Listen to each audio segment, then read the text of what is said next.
everyone's doing okay tonight. We have Professor Keogh over here, and who's going to be presenting. I'm going to get things started. And the first thing I want to do is just talk about sort of what the next steps are. You've all received an outline of an idea plan tonight when you registered at the desk at the front. And we're just going to talk about sort of the steps where we are. So you've seen workshop 1, workshop 2, and workshop 3, developing your business models and solutions. That's where we are tonight. And the idea plan submissions are due on March 1st.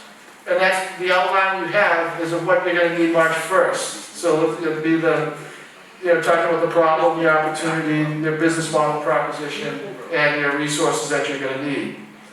Is there any questions on what's due on Friday? All right. And so you're going to log into your Manage Your Teammaker page, use your student credentials, and then you're going to go to this link, which many of you have already done. If you've done that, content should still be there. Complete the form and select Submit. So that's all that's due on Friday. Then what's going to happen is we're going to have readers who review them. They'll get scored, and based on those scores and comments, that'll help determine who goes to the preliminary presentations on April 3rd. Any questions? And feel free, if you don't have questions now, feel free to ask questions tonight or later on, or as I'm walking around. And tonight we have also Professor Willett here from the business school. And we have Diego, who was here on last Thursday helping us out, who was from Team Window Bar Release, or did I get that right? Yeah, okay. And so they'll be helping out tonight as well as myself and Professor Keogh. And then on March 12th, we'll announce the teams going to the preliminaries via email and social media. Make sure you pay attention to the deadlines that we have. All right, I'm going to bring up the presentations now. Oh, sorry. Slideshow from the beginning. Here we go. So we already talked about that. And these are our faculty fellows that will help you throughout the process. If you have any questions, we can get you in touch with any of these individuals. And so basically March 1st is the idea plan. The 12th is the semifinalist team we announced. On the 14th, if you're one of the preliminary finalists or preliminary teams, you have to go to workshop 4. We'll send that out to the teams who aren't here. That actually is a mandatory workshop. So at least one member of your team needs to attend that one. And then on March 18th, 22nd, we have Rocket Pitch Coaching. And Rocket Pitch Coaching will basically, you'll come to us with your pitch. We'll watch you do your pitch on Zoom, give you some feedback and some tips to help increase your, if you need it, help increase your pitching efficiency and have a better pitch, better story to tell. And on the 27th, your Rocket Pitch presentation is due and your poster is due. You need to have a poster to get into the preliminaries. If you're not one of the preliminary finalists, you also want to get us a poster because you'll be eligible for fan favorite going forward. Actually, that's if the preliminaries and you don't make it to the finals, then you give us your poster would also be needed to go for the fan favorite at the finals. Let's see, the pitch off is the 3rd, the preliminaries, and April 10th is the $50,000 idea challenge where 10 teams will present. Every team that goes to the finals does get at least $2,000, but you're also eligible for up to $6,000 as campus-wide difference maker, and I think the fan favorite is $500. So, any questions? And here's our agenda for tonight. We have our assessing opportunities and value proposition. Then we have our activity with pitch and value proposition, business models. Another activity, define your industry value chain and your value proposition. And then your product market fit, and then we'll wrap up. And reminder, all teams have to have a chance to win funding. Submit your poster by the 27th at 5 for the fan favorite option. And a poster template will be emailed to everybody as well. And if you have any questions, please email me. There's my email, all those topics, Qualtrics. If you have any questions about interview questions, if you're forming them right, or any survey questions you might be doing, if you need help talking through your idea, building up your team, anything like that. All right, excuse me, I'm going to pass it over to Professor Keough. Thank you so much, Professor. Awesome. Thank you. All right, I know it's a little bit quiet in here, so I want to start off by saying good evening. How are we all doing? Good? Okay, we got some thumbs up in the back as well, so that's good. I will try and be near the microphone so everybody can hear me, but if anyone has kind of ever interacted with me in the past, we also do have some posable mics. I usually use my hands though. Thank you. It's there for you. I appreciate that. You will see that I am an active speaker, so if you have any questions, please engage. I welcome your questions. We will also be going through some activities as well. But I'm trying to be near a microphone or pick one up when I'm walking. I'm usually moving around. For those who haven't met me though, my name is Carter Keough. I am one of the teaching faculty in the Mechanical and Industrial Engineering department. And I've been a faculty fellow since fall of 2020, I believe. So I've been here a little bit. But you may be wondering, why is an engineer talking about business models? Well, that's a good question. But I am an industrial engineering by trade, or engineer by trade and kind of training. And what industrial engineers do is we plan, we optimize, we make things better. So, with that in mind, we are going to be looking at how we can bring your idea forward and we can ultimately make it a better idea that hopefully, ideally, can get you money or get you funding for the next idea or to help keep your nonprofit actually operating. Okay, so while I'm an engineer, I'm going to be talking about how we will optimize our business models, how we can make them better, but we will also go through a foundation of what a business model is. Before I kind of show you that, how many of us have heard of a business model or have an idea of what a business model is? A show of hands, high crowd. Okay, a couple. It's okay if you didn't raise your hand, but so I will be going through some of the basics, but it gives me an idea of where everybody's at. It also keeps us moving a little bit while we're going, which I like. Okay?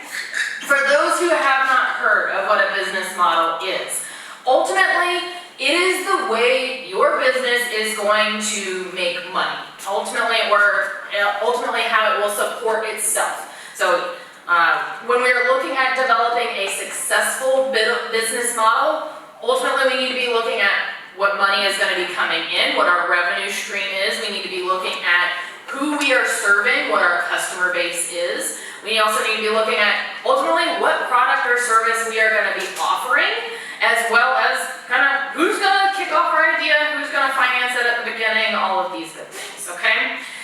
So a business model is incorporating all of these things. Before we dive into what your specific business model would be, I want to go through some examples and some companies and differentiate what their approach for making money is, okay? So we're going to start off by looking at FedEx. Now, I'm sure a lot of us know, but FedEx is ultimately a company that is shipping packages from point A to point B. Now, the idea of offering that service is of shipping your package for you is not new. A lot of other people are doing that. However, FedEx is making its business model, it's making its money, it's making its profits, by utilizing a kind of hub and spoke model for where they are shipping their products from. So ultimately, they are going to be trying to get product to one centralized area and minimize the number of long distance travel that a package would need to get to, okay? And so ultimately you are going the last little bit just to get to your final customer from a centralized location. That is what helps them make their money, okay? Another example maybe some of us have used is Zipcar. How many of us have used Zipcar before? Maybe no one. Oh, maybe we've used Uber or other things to get around when we don't have a vehicle, or maybe we are fortunate we have a vehicle ourselves. But for those who weren't familiar, Zipcar is a ride-sharing service where ultimately you are renting cars by the hour to drive around, do your business, and then you can drop them off at a location. So instead of going to Hertz or Enterprise to rent the car for the full day or the U-Haul for the full day, you can rent it for the 30-minute grocery trip that you want to make or the hour-long Target trip you want to make. Notice I like Target, so it's a longer trip for me.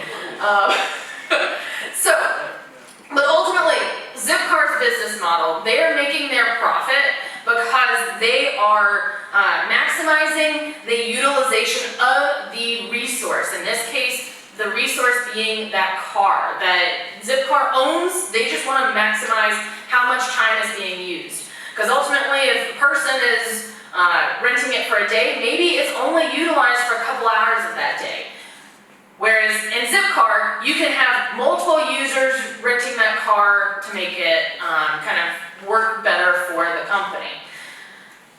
Another example that we're going to talk about business model of is for PillPack. Now, maybe we don't have day-to-day pharmaceuticals that we have to take yet, or maybe we take daily vitamins. Ultimately, PillPack is there to help deliver individualized, pre-portioned product, in this case, either pharmaceuticals, vitamins, and then ship them to the customer. Now, in this particular company, they are making their money by utilizing mail distribution centers to distribute their product, in this case, the prepackaged pills. Okay, so the way that they're utilizing it, they're not the Amazon hub, they are not having their fleet of vehicles, they are going to utilize other people's vehicles, other people's resources to distribute the product, but do so in a customized, user-centered way. Okay? Another one, we only have, I think, 2 more examples, but I want to go through another one. Gillette. With Gillette, this was a, we know it as kind of the razor blade kind of company. You're getting your disposable razor blades, or maybe your big rechargeable razors or shaver mechanisms. Okay? Ultimately, they are not just there making things and devices that can cut away unwanted hair. Ultimately, they're there to make money. And they are making money, in this case, based on you buying refill razor blades. Okay? They're not making money on the individual handle that you're kind of buying. They're making money by you coming back every single time to buy more and more blades because they go out, they wear out. Okay? So they're making money by refills. Next, Facebook. Maybe many of us don't use Facebook. This is an outdated social media platform. I know I'm dating myself, I still use it, I'm sorry. And you may realize, or maybe think, this is free, it's free to users. Well, no it's not. Technically, you don't have to pay anything for it, but Facebook is a business and they are making money. They are making money, though, by selling access to you. They're selling access to your likes, selling access to your feed that you're scrolling for, because there's ads that pop up, maybe they're personalized, but the company has those ads that they can sell. Okay? And they will pay Facebook a lot of money for your information and access to you. Okay? So you will see, ultimately, in all of these, there's different ways each of these companies make money. Now, we also know that they're selling different products, but each of these kind of companies is reflective of others that are in their same genre, and they approach their business model slightly differently. But ultimately, it's the details that make each of these companies work. And ultimately, we have to understand how the companies work and how we would want our future company to work, or our current company to work, in order to understand how we can maximize the profits out of it. So, ultimately, when we're looking at Facebook, we have to understand that the customers are the source of value for that company, because we are the things that are being sold. Okay? We have to understand this in order to maximize what we can do with what we are selling and what we are providing to our customers. Okay? Now, I'm going to get off my Facebook soapbox. I know it's a little hard with some of the social media. So let's dive into what it is kind of applies to you all. And this is a new venture kind of timeline. You are all entrepreneurs. You are looking to develop a product, make a business out of it. So we need to understand where you are at in your kind of timeline and your milestones of your project. So throughout developing a business model, you have to understand kind of ultimately how your plan will evolve through these various steps. Maybe a lot of us are still in the ideation or concept phase. Maybe we're still prototyping. And so we're still in this early kind of development. maybe we've made our first product, maybe not all of us have gotten to that established market yet. But we have to ultimately start to develop a business model that can account for all of these things, so that ultimately we can have a plan that goes from ideas and ultimately can help us make an impact. Okay, so we have to have an idea that can go through all of these different pieces, and also account for ultimately some changes in each of these stages. Okay, so we need to look at if the product or technology is changing, how that will kind of impact our business model. If legal regulatory agencies kind of change their policies, how would that change our model? Okay, and we understand where we are at in this process ultimately by understanding 3 key areas. Okay, these 3 areas are what I'm going to call the tracks. We have to understand our company and our team. We have to understand our product or what we are offering, our service. We have to understand our market. And underneath each of these, we're looking at kind of utilizing the business model to kind of interface with our market. Okay, so in order to develop an effective business model, we have to go through and define the relationships between each of these 3 areas. We do that by a couple of reasons, or a couple ways. Mainly, it's in the form of questions. We have to ask ourselves a lot of things. Okay? Mainly, it comes back to what we learned when we were writing in good college writing papers. We need the who, what, when, where, why. Okay? In this case, we need to know how our company is going to function. We need to know what it is we are offering. What are we going to offer as a service? We need to then offer why we're going to be doing it and how ultimately we're going to use that to make money. Okay? Now, to help us understand the answers to these questions, ultimately we need to understand the impact between all of these things. So we need to understand when we are looking at the relationship between product, what we are offering, and our company or our team. We need to understand how the team can support the technology and the service. How the product that we offer kind of dictates what members of a team we need to be included. Do we need an engineer? Do we need a business person? Do we need more of these people to develop our kind of product? Or do we need volunteers just are willing to put in that time? We need to understand this fit between the technology or the service we are providing and who is kind of part of our team.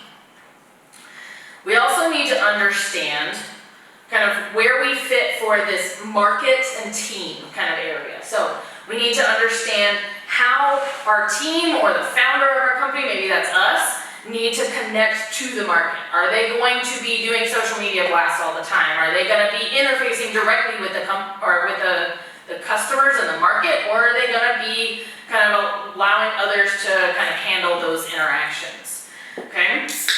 We also need to understand our product market fit. Now, a lot of kind of the workshops so far have kind of been really about defining this product market fit, where your service, where your good fits in, and how ultimately you can make money. But ultimately, to make a good, effective business plan, you have to have this pyramid and this kind of all 3 of these triangles. Okay? Because ultimately, this is what makes a business plan work. And to help us kind of really refine what goes into the business plan, we have to develop a value proposition, okay, and a value chain, and we understand where we are in that value chain. So, because ultimately, that's how we know if we're going to make money off of it or not, okay? So, I know I'm talking a lot, and we're talking about understanding a lot of the foundational level for developing a business model. But are there any questions at this time? Feeling okay? All right, we got to get a good foundation, otherwise we don't get to understand how we can develop our business model. We have to do some self-reflection and understand where we are at in all of this, okay? But we're going to continue looking at this development. So ultimately, when we are looking at understanding a value chain, ultimately we are looking at making a value proposition. This is ultimately a statement of the value or the benefits that customer or the market would receive from your product or your service. Okay? So ultimately, when we're looking represent us as the company, maybe as a company of one, maybe as a company of a team of people, but we are the company. We have to look at what we are doing, what are we providing? Are we providing a service? Are we making a new product? Or are we offering both? Are we offering a new service and repair on that? Are we offering installation kind of services, other things? We have to look at how that adds value to the customer. And value meaning something that they ultimately can't live without, or that they see importance of. Okay? Now, you'll see up here, there's kind of this note of, is it a painkiller or is it a vitamin? Ultimately, you want it to kind of be at this intersection of, it is a necessity, people don't want to live without it, they have to have it. You can kind of treat this as the painkiller. If any of us have had migraines or headaches or something that prevents us, joint aches or anything that prevents us from our day-to-day functions, maybe we need that painkiller to just get through the day and kind of allow us to think clearly or be able to move freely, okay? The vitamin, on the other hand, is something that, well, technically we don't need. We can eat a well-balanced diet. We can find other solutions for it, okay? So ultimately, we want to be a painkiller. We want to alleviate a customer's kind of pinch points, their kind of wants and needs as well. But we have to also represent how we are adding value. Are we making things better, faster, cheaper than other people? Are we ultimately giving them a better kind of bang for their buck, so to speak, than someone else? Okay? Now, ideally, if we kind of have this value, to make profit off of it, we have to understand how that customer would give us that return. We need to look at how much the customer would be willing to give us for a product. We have to understand what they would be willing to trade for our product or service. Maybe it's time, maybe it's money.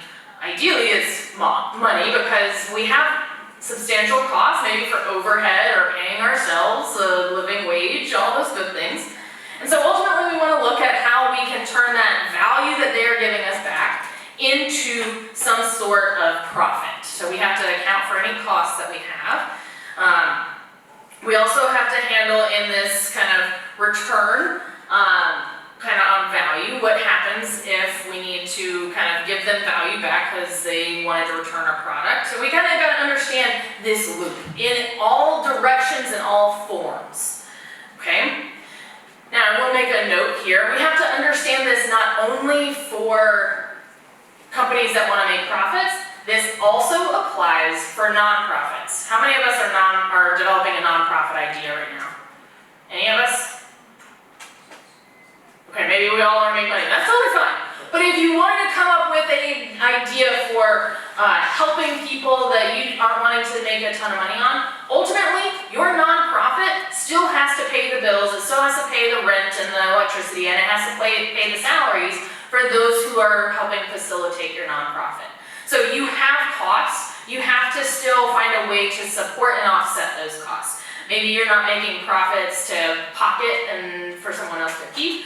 You are making those to invest to grow your nonprofit, okay? Questions on this? Okay, because we're going to go into a little bit more detail, so I want to make sure we're kind of understanding this circle. If we're going to go into a little bit more detail when we're looking at it, we have to start understanding kind of, again, what is different about our product? What is different about our service? What are we going to be offering unique to the customer versus somebody else? We then have to understand what they are going to get value-wise back. But now, if we were looking at kind of connecting another piece, we have to look at how our product or our service gets to the customer. So ultimately, this is the channel. Are we shipping our product? Are they coming to pick up a product? Are we going to them to do the installation or service that we are offering? We have to understand the back and forth. In the returns, kind of if someone doesn't like their product, how the customer would get the product back to us or how they would get the money back. All of that good stuff. We have to understand kind of where these are happening.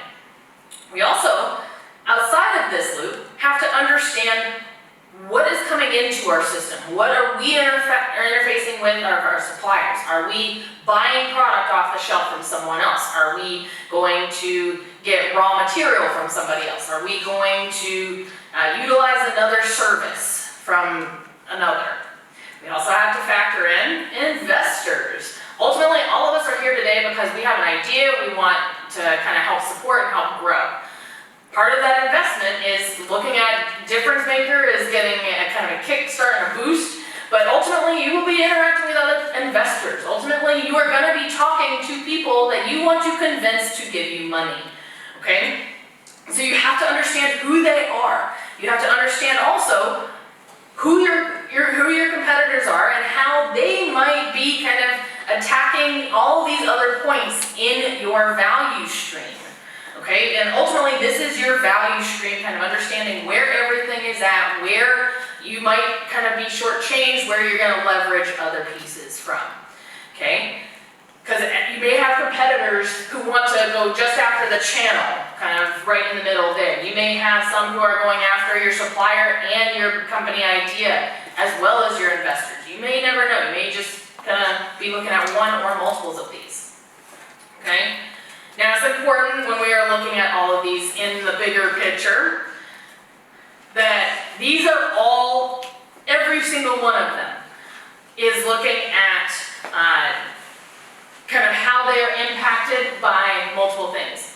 Each one of these are affected by change in the political spectrum, economic, social, technological, environmental, and legal policy and regulations.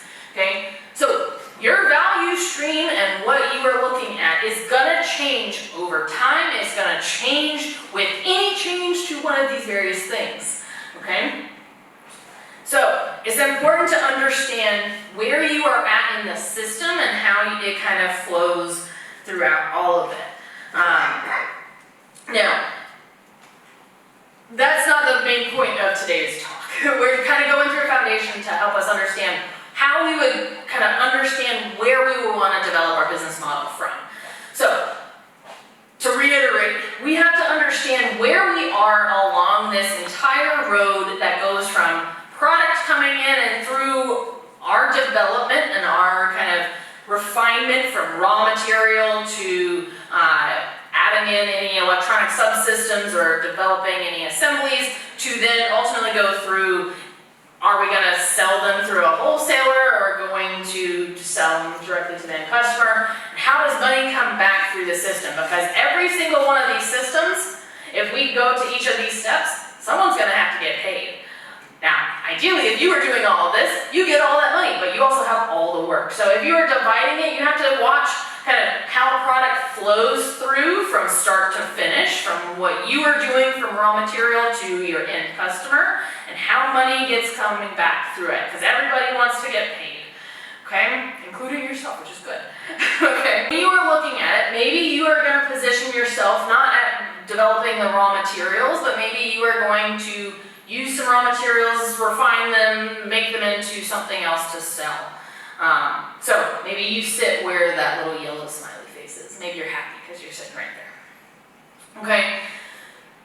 Now, when we are looking at this, again, this is not the main point of the talk, but it's good to ask ourselves a couple questions to help us figure out where ultimately we sit in this little road and this network. Because maybe some of us are starting from the raw materials, some of us are just sitting in between the customer and the seller or the wholesaler.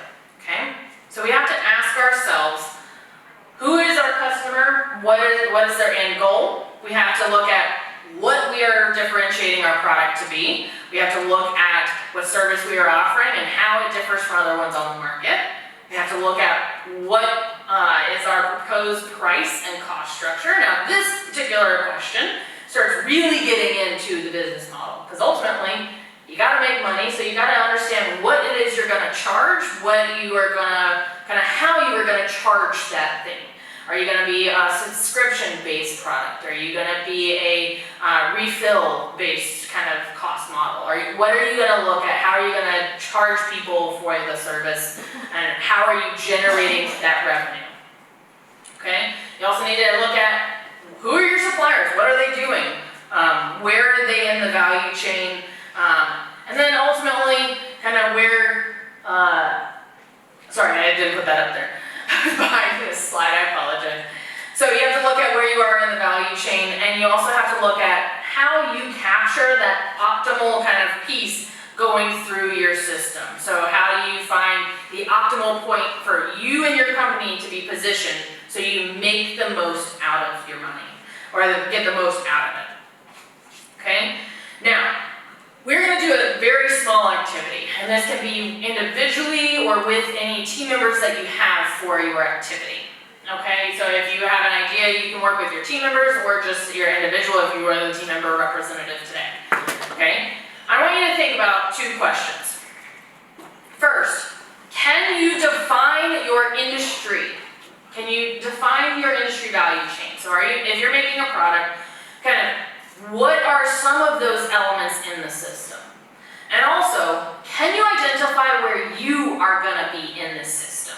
Okay, so I'm going to go back to the slide where we had this kind of chain, this road, and I want you to kind of identify where your kind of points are for point 1, 2, 3, and so on. What do those look like for you, and where are you positioned in this? I want to spend just a couple minutes on this, so let's say 4 minutes, and then we'll kind of pick back up. Okay? These are just open-ended questions just to get you thinking about where you are positioned here. So if you want to write them on a little piece of paper, I know we got some sticky notes out there, you want to discuss them amongst people, we'll spend 4 minutes doing that. And I'm not going to quiz you on it, this is just a self-exercise to give you a break as well. Alright. I know, technically 5 minutes goes fast, real fast. I promise, we are going to be resuming this conversation soon.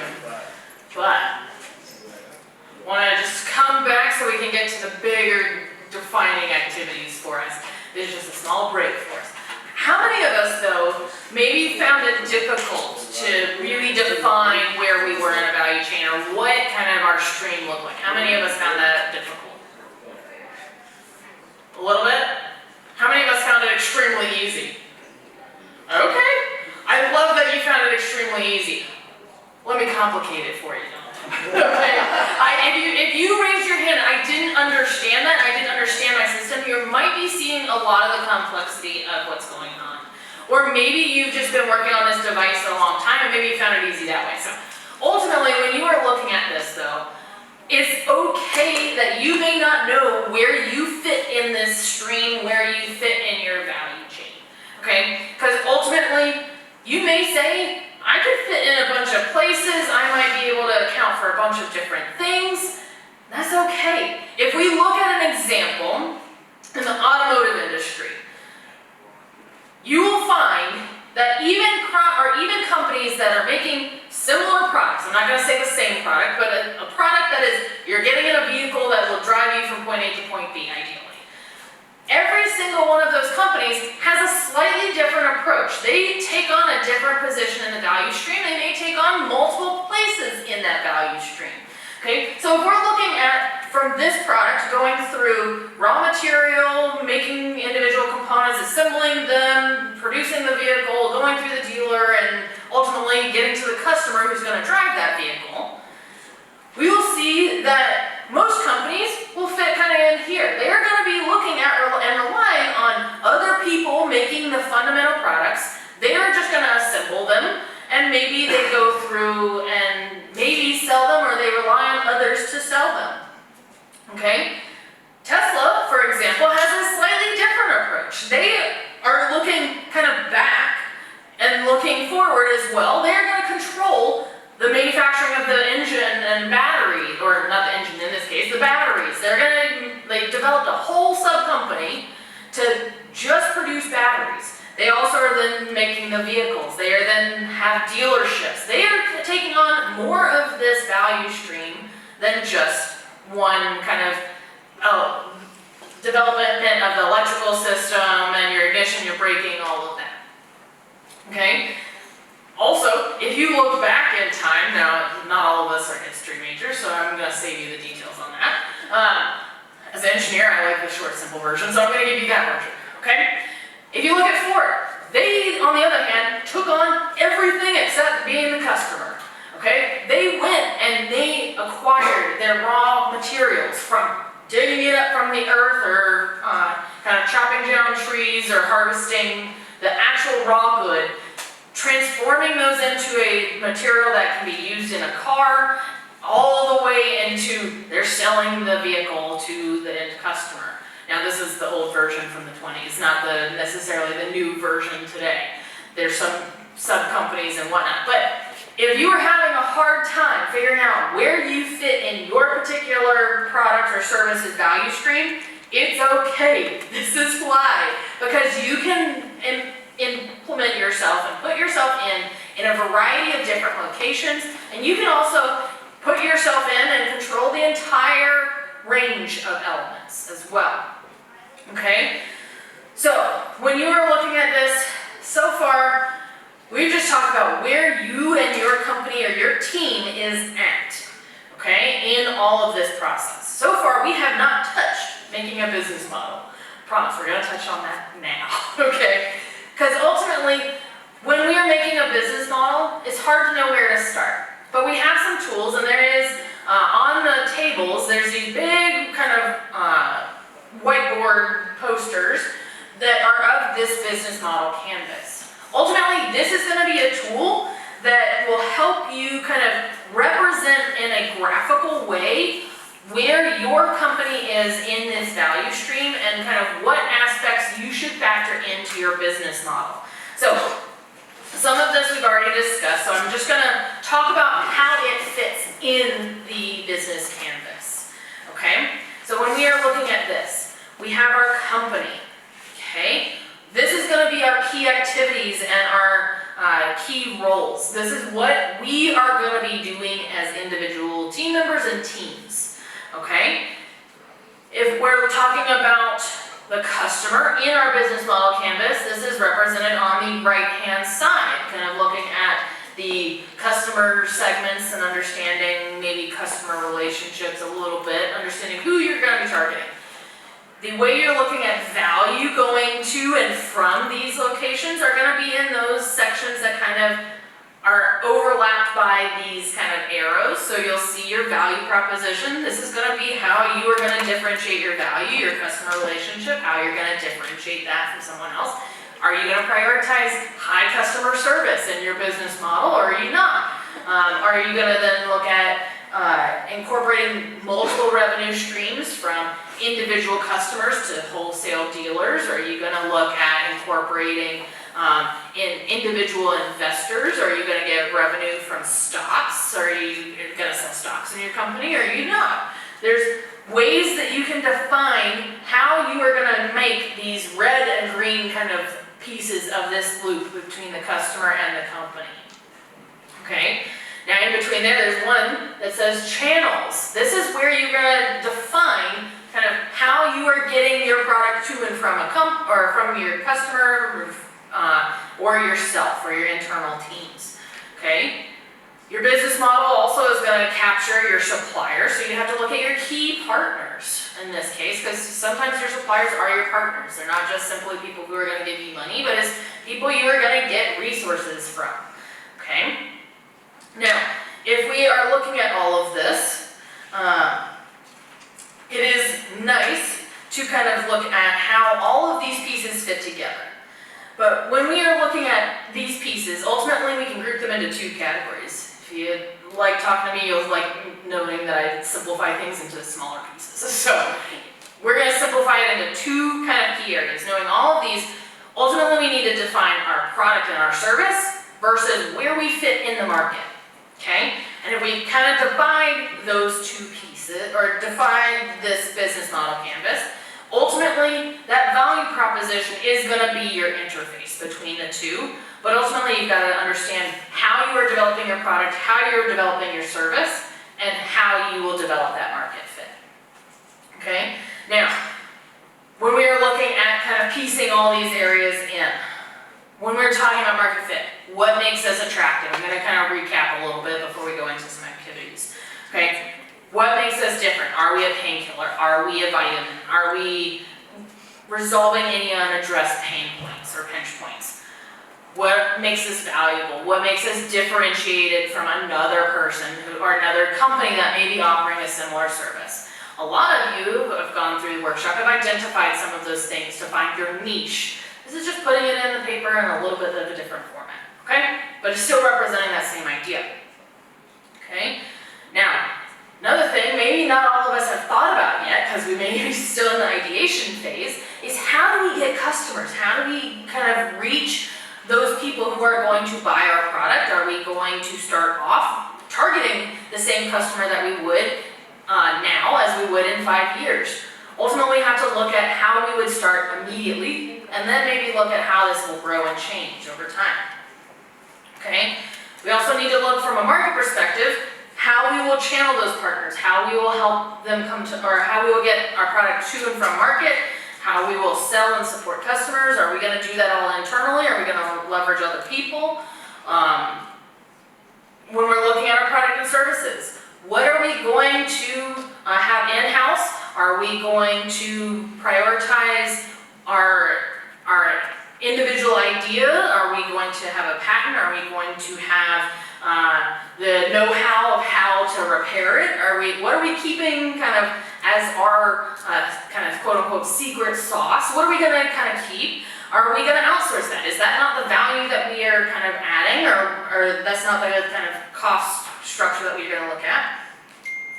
And also, we need to keep in mind, core versus context. Ultimately, when business models or businesses are successful, it's very rare that you keep everything in-house, that you are doing everything. Right now, as a startup, you are probably having to wear all the hats and do all the different things, right? You're having to schedule all the meetings. You're having to talk with every single person to help develop your idea. If you have team members, maybe that's a little bit distributed, but by and large, what can you be willing to give away though? Because ultimately, as your business grows, as your company grows, you will have to find people that you can leverage their resources, their experience, or are you going to try and capture them and bring them into the company? Are you going to try and keep everything close to the chest and keep everything under your own control and under your own domain? That's a good question that you have to ultimately ask yourself when you are kind of looking at your partners and how you would maybe incorporate them or utilize them, okay? You have to look at how your path to make you self-sustainable is going to work. So you have to look at what is going to be your competitive advantage from a sustainable perspective. Right now, you may be competitive because you are tweeting everything every day, or you're posting an Instagram post every single day to make that happen. When exams come around, that's probably not sustainable, right? So you might have to look at how you can keep things sustainable in the long run. Now, I'm giving a very short-term example because I know the semester is wrapping up at some point, but your process is still very similar, okay, when you're looking longer term over multiple years, okay? And then you eventually, ideally, would like to understand kind of what money is going to be kept in your system and how it can help support you and your team and those who you work with. Now, as startups, as entrepreneurs, you may not see this right away. There's a lot of investment, a lot of sunk costs that you have to incorporate first. But ideally, if you have a good business model, you've thought about all these things, you will eventually be able to keep a revenue stream going. Okay? Now, I've been talking for a little bit. Before I go further, are there questions at this time? How many of us are feeling okay to keep going for just a little bit more before we go to the activity? Give me a thumbs up or a nod if yes. Okay, good. So, you will see I have the artifact from Zoom of give me a thumbs up if you follow along, because I taught virtually for a while, so I like the thumbs up. It also keeps me a visual cue other than just nods. Okay, so thank you for that. We'll keep going and then we'll just dive into an activity after that. Okay, so ultimately we've talked about a lot of things. We've got to learn how to piece it together though. So when we are starting, we have to look at defining this niche, developing an initial business plan that fits this niche. Now, for those of us who were not sure how we were going to fit into all this, that's okay. Because ultimately, you're not going to know if your business plan works until you try it out. And that kind of sucks, I know. Because ultimately, you want to get it right the first time, make the most out of your time. But you've got to see how all the pieces fit. You've got to just try something. It's going to require testing to see if it's going to work. And ultimately, good business models will be able to adapt to change over time, but you're not going to know how it should adapt, how it should change, what it needs to account for until you have a starting point. So when you're developing your starting point, ultimately, good news, you're going to take some guesses, okay? I think all of us could take some maybe educated guesses. And you're going to start filling in what you think is right. And understand, it may not be, but it doesn't have to be this time, okay? You're going to try and fill out this activity just to see what you can get on the paper, okay? So for this first activity, what we are going to be doing is we are going to be looking at defining the product side, the left side of that business canvas that we were talking about, okay? So in the worksheet, there will be these sections that are on, I don't know if we have any worksheets, I think they might be on the tables, yeah. I always forget what's there. But we are going to be working at filling out those sections and working at maybe filling out those areas. Thank you. So, we are going to be looking at filling out the left side of this business canvas. If you want to utilize the big kind of portfolio or the big whiteboards and write on them, wipe them off, that's perfect. You're going to be looking at developing kind of that customer side, what's happening with everything to the left of your value stream. So make sure they use the sticky notes. Oh yes, okay, thank you for that, because yes, so when you are going to be using those big whiteboards, they are not fully whiteboards, so please do not write directly on them. Write on these sticky notes and then place them on there. That also allows you to reposition them. Yes? Oh, hold on. We want to make sure that everyone will hear us, just in case. Yes, quick question. Yeah. For the previous slide, it says just hypothesis. At what point does it turn from hypothesis into something a little more factual? Like, how often do you need to test? So that's a good question. Unfortunately, the bad news, you're going to be testing for as long as your company is there. And the reason I say that is because your business model has to adapt to policy change, social changes. Maybe customers no longer want your product. Your business model has to be able to pivot. It's got to be able to adapt with whatever else is happening. You got a better idea that it's more stable of a guess and more stable business model when it's been working for a while and you are consistently seeing that you are getting revenue from your kind of approach to how to make money. So follow-up question. That would then be the point where the business plan should be really revised or, revised. So, just to clarify, maybe, or are you asking, when your business canvas is developed, when you're ready to roll out a business plan? Or did I interpret it incorrectly? Probably interpreted it incorrectly. Yeah, no. Okay. Once you test the hypothesis and you test it and you could have a cycle, say you make Excel and it's working. Is that the point where it would make sense to have a detailed business plan that goes even further? Usually, yes. So to clarify, thank you for reiterating. Once you have an idea that works, oftentimes if you want to grow your business, you're going to have to go into more detail. You're going to have to fledge it out. You're going to have to then elaborate more. So usually, just as soon as you get it working, you want to tweak it and grow it and try something a little bit different to maybe see if you can optimize it a little bit more. So this is the industrial engineer speaking inside, because industrial engineers optimization efficiency. Once you have something that semi-works, you're gonna want to tweak it, optimize it, make it better, just to see if you've got a better solution. You already know if it doesn't work that way, you can always come back to what you had before. But you can't push and grow your idea without constantly kind of saying, can I push a little bit more here? Can I optimize the channels that I get my products to my customer? Can I maybe find a better supplier of my finished good? And kind of optimizing that side. that answer your question? Yeah. Beautiful. Does anyone have any other questions before we break out into activity? Okay. If you have questions, we'll be circulating around. I think we have, 30 minutes for this, David? Maybe 30 minutes for this activity. I encourage you all to work with your team if you are here with your team developing an idea. However, if you are not here with a team, maybe you and people at your table can develop one business model for a device that you can think of, or you can kind of have discussions around how you fill it out for one product or device. Okay? But if you have questions, raise your hand. We'll be circulating around. I know everybody at the Difference Maker team is doing an awesome job of helping me get this stuff out. So thank you all as well for that. Yeah, no, thank you, Karen, for keeping us on track. Hello again, everybody. Hello. We're gonna regroup for a second, so I apologize for interrupting. It sounds really productive conversations.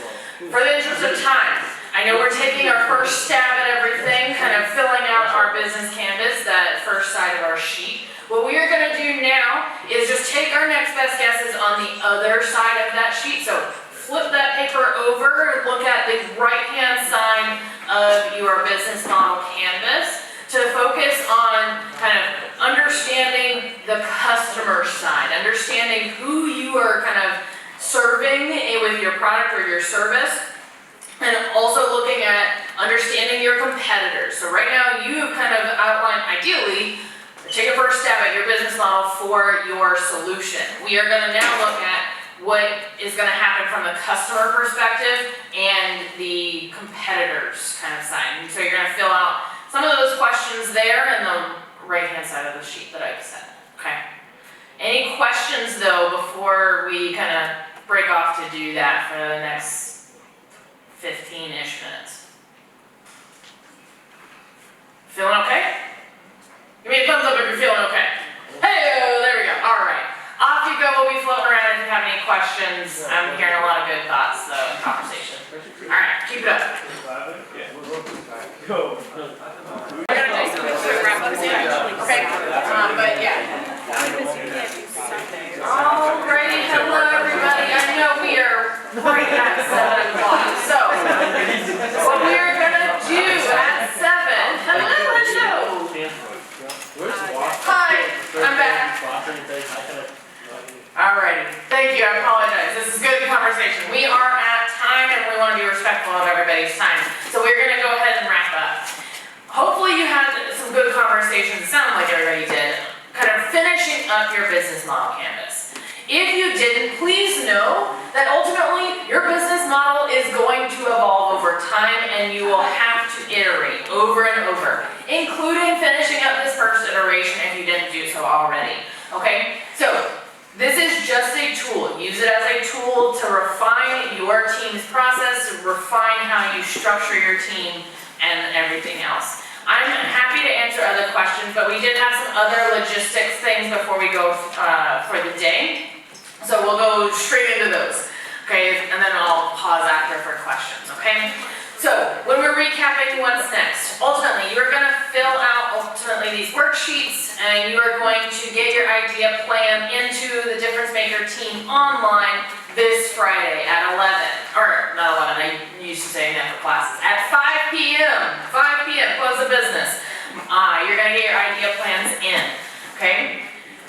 Then, when those are reviewed over spring break, and these are going to be reviewed, for those who don't know, by a team of people that are associated with Difference Maker, and those scores will be averaged to help determine the candidates that will move on to the next round, and be kind of required and invited to workshop number 4, which will be on the 14th. So you'll be finding out those shortly after spring break, I believe, so you know if you should be coming. But block off the 14th just so you can be ready to come, because I have faith that everyone here today is going to be able to come. Okay? So these are some important dates. These are also posted on the website that David has been putting together, so make sure you're taking those up. Additionally, for today, we want to know how this workshop worked or didn't work for you. I know I offered some jokes and some fun things, but if you find those are more valuable to give more information, please fill out the evaluation. I think the Different Finger folks are passing those out. Take a couple minutes. It's really valuable for us and the team to know how we can make this better and more fruitful for you in the future, okay? But as always, and I will wrap up here, stay in touch. Make sure if you're looking for information, you don't just go wandering and looking in the wrong places. Come follow us on all these accounts. Make sure you're staying up to date. If you don't want to reach out here, reach out to anybody in the team. They'll make sure you are up to date with information as well. Am I missing anything? No, I think you're good. Awesome. Thank you all for coming. It was wonderful getting to talk with you all and learning from you all as well. I'll be sticking around for another little bit to answer any questions, but make sure you're filling out that evaluation. Thank you all. Have a wonderful evening as well.